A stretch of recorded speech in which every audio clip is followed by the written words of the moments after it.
तपाईँ काण्ड पर्खिएर बस्नुहोस्, मसँग चाहिँ 4-5 वटा काण्ड बाँकी नै छ। रवि लामिछानेले द लिडर प्रोग्राम चलाउँछु, देशैभरिबाट नेता उत्पादन गर्छु, आउनुहोस् यो फर्म भर्नुहोस् भनेर त्यो फर्म भरे बापत 1,000 उठाएका थिए। लगभग 3 करोड जति पैसा उठेको थियो, तर त्यो प्रोग्राम अन्तिममा चल्न सकेन र उहाँले नातिनुहोस् हामी त्यो पैसा फिर्ता गरिदिन्छौँ भनेको पनि 7-8 वर्ष बितिसकेछ। अनि हाम्रा पूर्व सांसदहरू अहिले त मन्त्री भइसक्नुभयो, उहाँहरूले रवि लामिछानेले जेलमा हाल्दाखेरि प्रतिशोध भयो भनेर हस्ताक्षर सङ्कलन गर्दै हिँड्दाखेरि क्युआर मार्फत 56 लाख उठाउनु भएको थियो।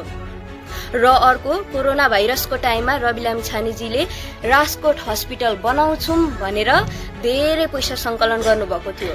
अन्तिममा 50-60 जना बिरामीहरू देखाएर यहाँनिर हामीले हाल्यौँ भनिदिनु भयो। के गरौँ र खै माया मुटु टुक्रा साथीहरु भिडियोमा कमेन्ट गरेर भिडियोलाई शेयर गर्नु होला। जिन्दगीले कहाँ पुर्यायो के गरौँ खै कहिले बाँच्ने खै।